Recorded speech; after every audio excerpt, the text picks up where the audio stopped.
despite being diagnosed at 17 and all that you've been through, you have a partner, you're married. Yes. What's about your husband?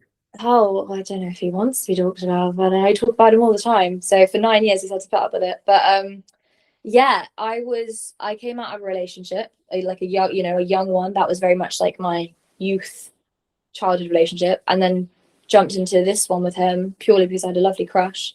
And then I'm lucky he's older than me, because obviously I enjoyed whatever period of time it was before being diagnosed, and then our worlds completely, flipped upside down. And he had the emotional capacity to be like, yeah, I will stick by you, even though I said, and I did say this is your get out of jail free card. You did not sign up to a person with cancer. I know no one does, but I was like, I think everyone should be given the opportunity to go, this might not be what my life actually looked like. And so, we should all be selfish with the route and pathways, because you only have one.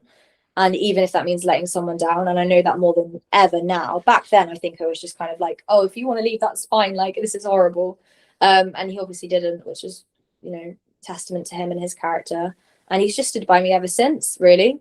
We've had really horrible moments where I'm like, I don't know how we've survived as a couple, as a relationship, because it's just like, how do you even fathom these conversations? And I've had a lot of therapy, where my psychologist kind of became my friend, and ended up being a chat. And I know that he hasn't had counselling because it's not something that he's not someone that can go, oh, can you go let the dog out upstairs? He's not someone that could just go, oh, I'll keep all my thoughts together and then talk about it. So there have been bumps where maybe we deal with things differently, but otherwise we've really walked this path together and grown up together, as well as much as grown through it. And it got to a point where I was like, boyfriend isn't summing this up. We've been together 5 years through a load of crap. We've lived so many different lives. We're practically 60. And I was like, it just doesn't sum it up. And I was like, we were using partner, but I was like, even that. And I was like, we just need the next step. And I just don't know if he ever would have taken that leap to proposing. But I was kind of like, if there's anything I can do to show how much I value you, it's showing you I want to spend the rest of my life with you. And so I proposed to him, which, there are a load of horrible, manosphere people out there that'll be like, oh, that's so emasculating. Like, what? Or like, even for me, like, I then actually sacrificed the proposal for me. Like, I would always love to imagine how he proposed to me and stuff. But that was important to me, to make him aware. That was the only way I could really think, like, no, I want to spend the rest of my life with you, whatever that looks like. Thank you for being here for me, like with me for it. And that's how much I love you. And we were very, very lucky with how I proposed. And again, it was through the generosity and just love of others, because someone lent me their property. Their property was a castle, it happened to be.